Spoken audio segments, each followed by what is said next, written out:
साल 1931 दिसंबर का महीना चल रहा था। इटली की राजधानी रोम में खूब बर्फबारी हो रही थी। शाम होते होते सड़कें सूनी हो जाती थीं। इसी दिसंबर महीने में राजधानी रोम के एक आलीशान घर में एक बुजुर्ग व्यक्ति दाखिल हुआ। इस आलीशान घर में इटली का तानाशाह बेनिटो मुसोलिनी रहता था।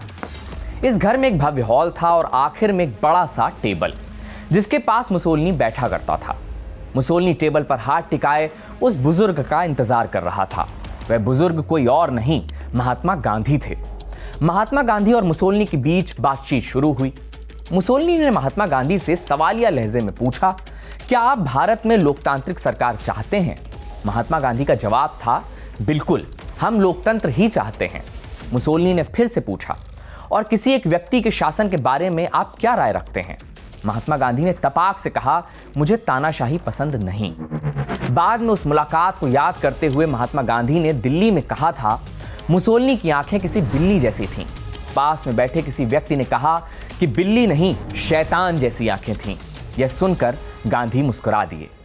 एक साल था 1931 जब मुसोलिनी दुनिया के सबसे चर्चित नेता महात्मा गांधी से मुलाकात कर रहा था, और दूसरा साल आया 1945। 29 अप्रैल 1945 सुबह के करीब 3 बजे एक पीले रंग का ट्रक इटली के मिलान शहर के एक चौराहे पर आकर रुका। उस ट्रक में मुसोलिनी और उसकी प्रेमिका समेत 16 और लाशें थीं। इन लाशों को किसी कचरे की तरह फेंक दिया गया।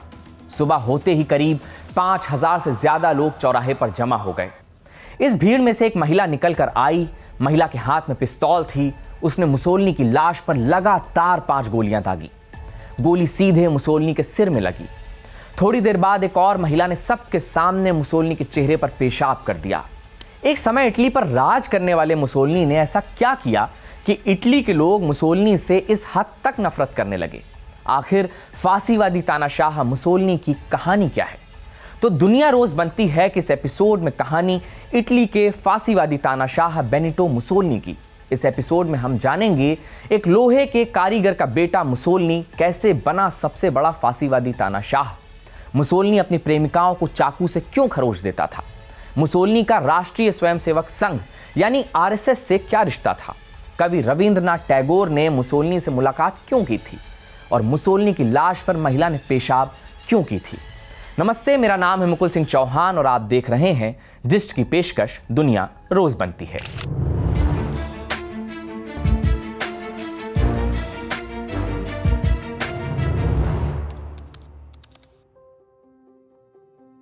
साल 1883 में इटली के प्रेडापियो शहर में मुसोलिनी पैदा हुआ।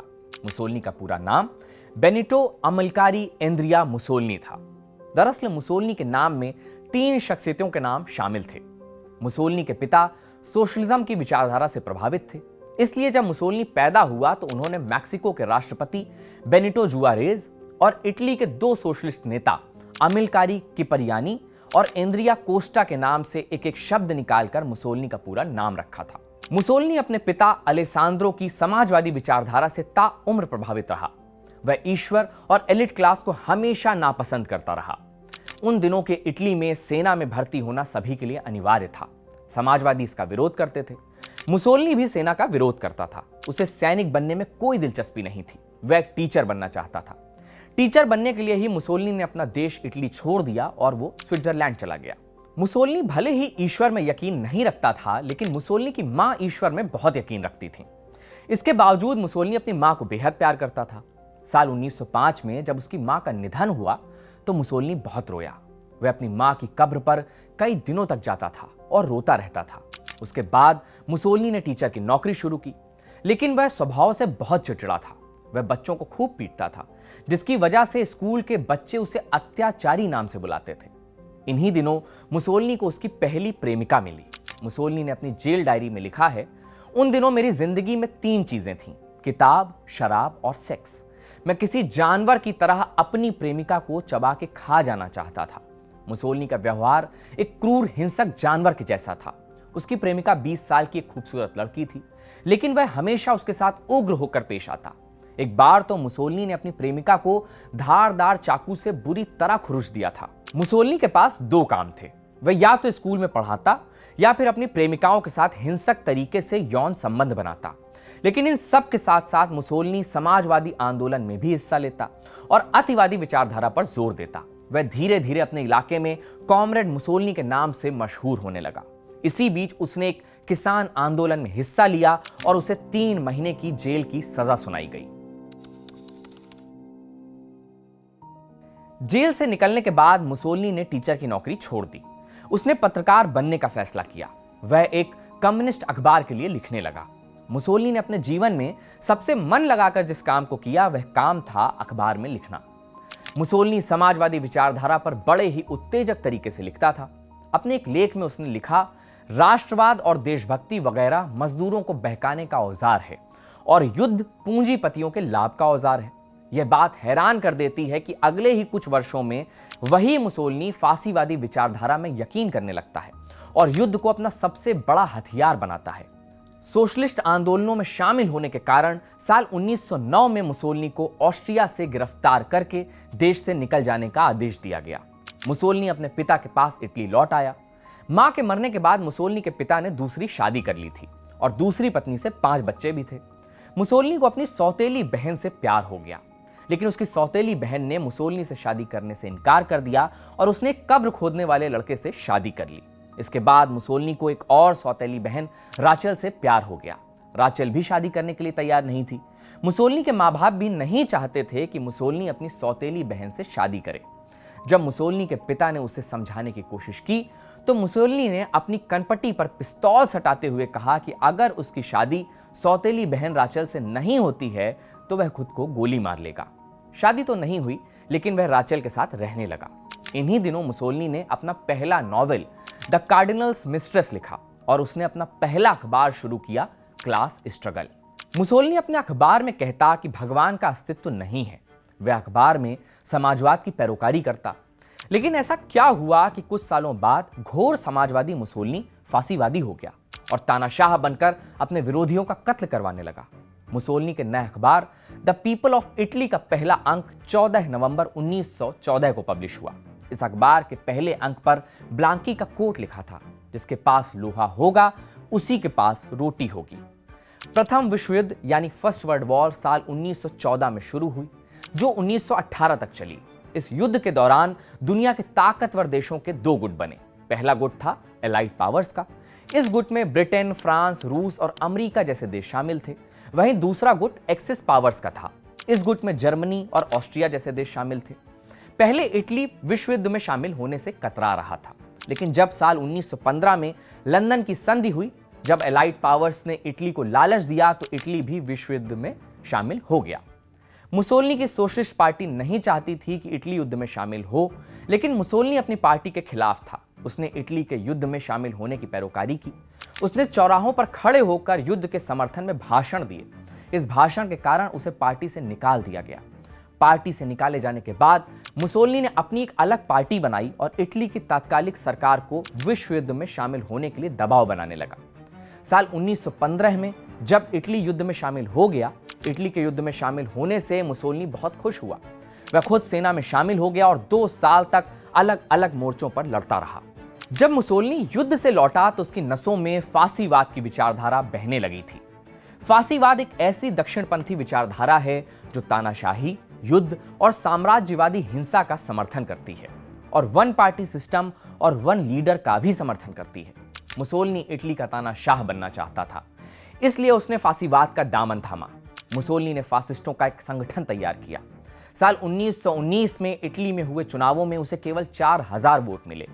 मुसोलिनी इस हार से बहुत दुखी हुआ और राजनीति छोड़कर थिएटर में अपना भविष्य बनाने पर विचार करने लगा।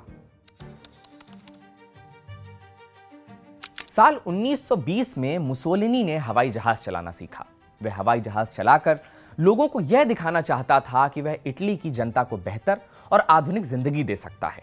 एक तरफ मुसोलिनी यह सब कर रहा था, वहीं दूसरी तरफ प्रथम विश्व युद्ध समाप्त हो चुका था। इटली को इस युद्ध में कुछ खास फायदा नहीं मिला था। साथ ही इस युद्ध में इटली ने बड़े पैमाने पर खर्च किया था, जिसकी वजह से इटली की अर्थव्यवस्था एकदम बदहाली की कगार पर पहुंच गई थी। मुसोलिनी के लिए यह आपदा एक अवसर के रूप में आई। कुछ साल पहले ही उसने फासिस्टों का एक छोटा सा संगठन बनाया ही था। अब उसके संगठन में विश्व युद्ध से निराश लोग जुड़ने लगे। इन लोगों में इटली के सैनिकों की संख्या ज्यादा थी। इस संगठन के मेंबर ब्लैक शर्ट पहनते थे और राजधानी रोम की सड़कों पर घूमते रहते थे। अर्थव्यवस्था की तबाही के कारण पूरी इटली में अराजकता फैल गई और गृह युद्ध शुरू हो गया, जिसमें 4000 से ज्यादा लोग मारे गए। इस युद्ध में मुसोलिनी की ब्लैक शर्ट के लोगों ने 3000 से ज्यादा लोगों की हत्या की। इसके बाद मुसोलिनी ने अपने अखबार में एक लेख लिखा, कम्युनिस्ट क्रांति से बचने के लिए इटली को एक तानाशाह की जरूरत है। साल 1922 आते आते मुसोलिनी के ब्लैक शर्ट की तादाद 3000 से 30,000 हो गई और वह आगे भी दिन ब दिन बढ़ती गई। इसका एक ही मकसद था, सोशलिस्टों का सफाया। उसके संगठन की बढ़ती संख्या को देखकर तत्कालिक इटली के राजा विक्टर इमानुएल ने मुसोलिनी को सरकार में शामिल होने का न्योता भेजा। यहीं से मुसोलिनी के तानाशाह बनने की शुरुआत हुई। वह अब इटली का प्रधानमंत्री था। मुसोलिनी की फासिस्ट मिलिशिया का पूरे इटली में वर्चस्व हो गया था। साल 1924 के चुनावों में मुसोलिनी को 65% वोट मिले। अब मुसोलिनी के निशाने पर कम्युनिस्ट और सोशलिस्ट थे। साल 1926 में मुसोलिनी ने अपनी दूसरी पत्नी इडा को गिरफ्तार करवा लिया। इडा ने मुसोलिनी के खिलाफ बयान दिया था। मुसोलिनी ने अपनी पत्नी इडा को इतना टॉर्चर करवाया कि वह मर गई। इडा और मुसोलिनी का एक बेटा था। एक बार जब उसके बेटे ने कहा कि वह मुसोलिनी का बेटा है, मुसोलिनी ने अपने बेटे को भी मरवा दिया। मुसोलिनी एकदम नहीं चाहता था कि उसकी दूसरी शादी के बारे में किसी को जानकारी हो। साल 1926 में एक और ऐतिहासिक घटना घटी।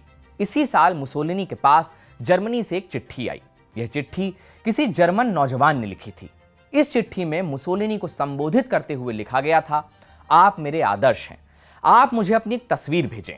इस जर्मन नौजवान का नाम था एडोल्फ हिटलर। सत्ता में आने के बाद मुसोलिनी ने इटली की राजनीतिक जमीन पर प्रोपेगेंडा के बीज बोए। जल्द ही यह बीज फसल बनकर लहराने लगे। इतिहासकार अशोक कुमार पांडे अपनी किताब 20वीं सदी के तानाशाह में लिखते हैं, मुसोलिनी को दुनिया में सबसे अधिक फोटो खिंचवाने वाला शासक माना जाता है। प्रधानमंत्री बनने के बाद मुसोलिनी की तस्वीरें स्कूली बच्चों की किताबों से लेकर इटली की दीवारों तक पसर गए। मुसोलिनी यहीं नहीं रुका, उसने अपनी जीवनियां लिखवाईं, जिसमें उसे देवता जैसा साबित किया गया। उसके जन्म स्थान को पवित्र टूरिज्म प्लेस बना दिया गया। मुसोलिनी अपनी छवि को लेकर बहुत सतर्क रहता था। इसी समय मुसोलिनी ने 2 भारतीय दिग्गजों से भी मुलाकात की। मुसोलिनी ने पहली मुलाकात की मशहूर कवि और चिंतक रविंद्रनाथ टैगोर से। 1913 में कवि रविंद्रनाथ टैगोर को उनकी कविता संग्रह गीतांजलि के लिए नोबेल पुरस्कार मिल चुका था। साल 1925 में मुसोलिनी ने अपने 2 प्रतिनिधियों को शांति निकेतन में टैगोर से मुलाकात करने के लिए भेजा। कल्याण कुंडू अपनी किताब meeting with Mussolini Tagore's tours in Italy में लिखते हैं, मुसोलिनी को विश्वास था कि टैगोर की इटली यात्रा से उसके शासन को वैधता मिलेगी। इसीलिए उसने टैगोर को राजकीय अतिथि के तौर पर इटली आमंत्रित किया।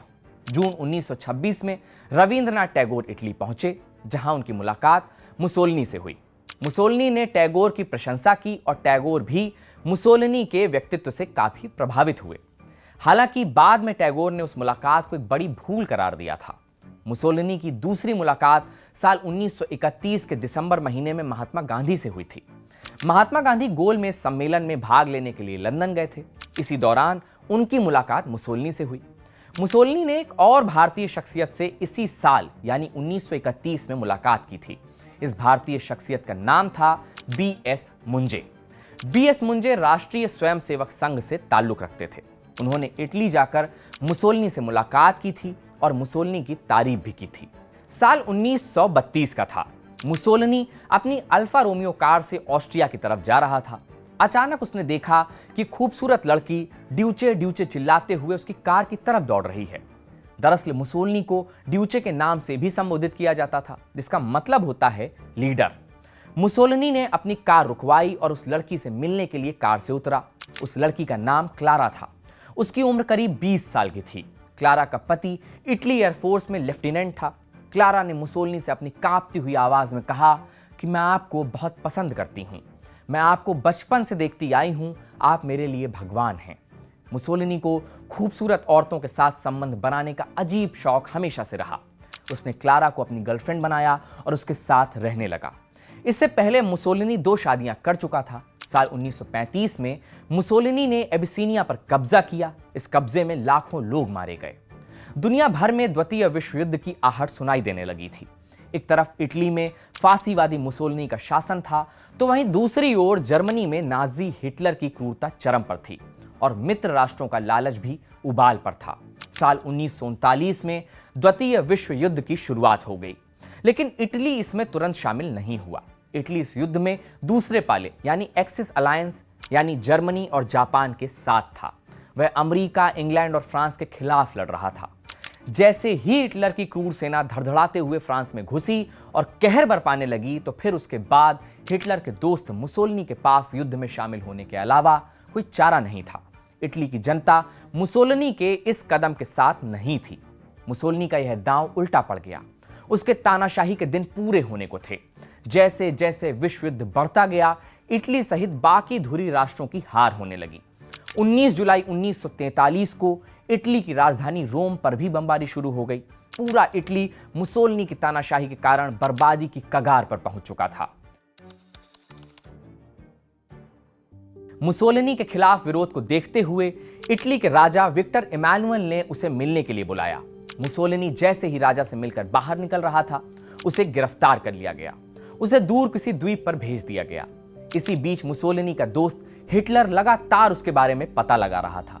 हिटलर आखिर अपने दोस्त मुसोलिनी को जेल से छुड़ाने में कामयाब हो गया।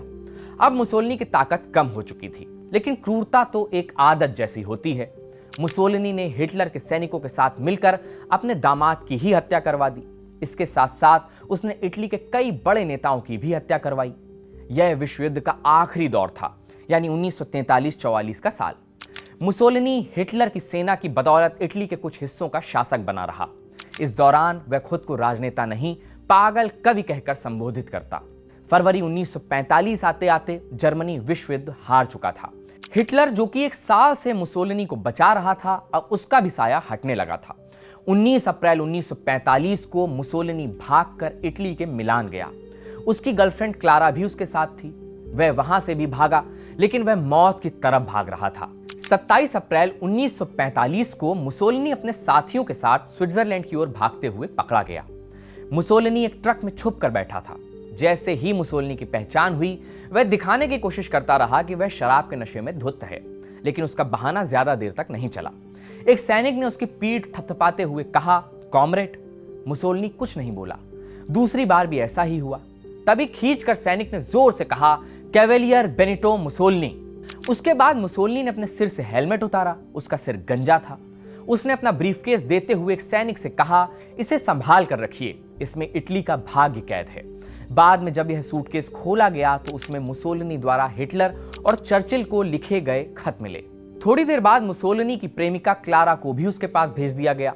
दोनों ने अपनी आखिरी रात एक कमरे में एक साथ बिताई। अगले दिन यानी 28 अप्रैल को दोनों को गोली मार दी गई। गोली मारने के लिए जब मुसोलिनी पर बंदूक तानी गई तो मुसोलिनी के आखिरी शब्द थे, मेरे दिल पर निशाना लगाओ। 29 अप्रैल की सुबह 3 बजे मुसोलिनी के शव को एक पीले रंग के ट्रक में भरकर मिलान शहर लाया गया। इसमें मुसोलिनी और उसकी प्रेमिका के अलावा 16 और लोगों की लाशें थीं। मुसोलिनी की लाश मिलान शहर के उसी चौराहे पर पड़ी थी जहां उसने एक समय अपने 15 विरोधियों को गोली से मरवा दिया था। दोपहर होते ही चौराहे पर करीब 5000 से ज्यादा लोगों की भीड़ जमा हो गई। रे मोजली अपनी किताब द लास्ट 600 डेज ऑफ ड्यूचे में लिखते हैं, भीड़ में से एक महिला निकली और मुसोलिनी की लाश के ऊपर गोली चलाने लगी। उस महिला ने मरे हुए मुसोलिनी के सिर पर लात मारी। एक और महिला ने मुसोलिनी के ऊपर पेशाब कर दिया और एक ने मुसोलिनी के मुंह में मरा हुआ चूहा डालने की कोशिश की और चिल्लाती हुई कहती रही, अब दो इस मुंह से भाषण। दोपहर 1 बजे अमरीकी सैनिकों के बीच बचाव के बाद उसके शव को लकड़ी के ताबूत में रखकर शहर के मुर्दाघर में भेज दिया गया, जहां उसका पोस्टमार्टम किया गया और उसके शव को मिलान के मुसोको कब्रिस्तान की कब्र नंबर 384 में दफना दिया गया।